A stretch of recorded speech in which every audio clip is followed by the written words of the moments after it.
Super cup champion হওয়ার পর বেশ কিছু বদল এসেছে লাল হলুদ ব্রিগেডে।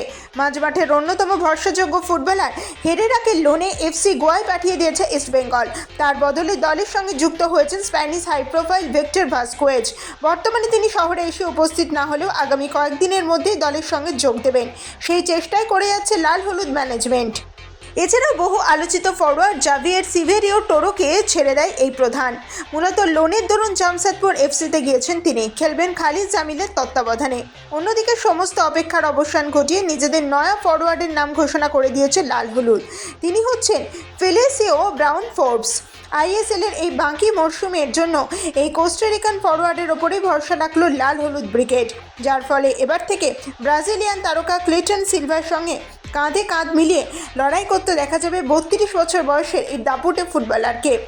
এফএসবি ফ্রাঙ্কফুর্ট থেকে শুরু করে রাকো এবং হানজি সহ একাধিক দলের হয়ে খেলেছেন তিনি, সেখান থেকেই এবার ইস্টবেঙ্গল। এই নিয়েই এবার মুখ খুললেন কোস্টারিকার এই তারকা। তিনি বলেন, ইস্টবেঙ্গলের মতো ঐতিহাসিক ক্লাবের সঙ্গে যুক্ত হতে পেরে আমি যার পরনাই খুশি। আমার এই দল সম্প্রতি সুপার কাপ চ্যাম্পিয়ন হয়েছে, তার জন্য সকলকে আমি অভিনন্দন জানাতে চাই।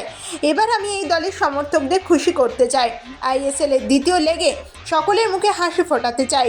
তাই এই সহজেই বার্তা সকলের মন জয় করে নিয়েছে। Bureau report, Kolkata 24/7.in।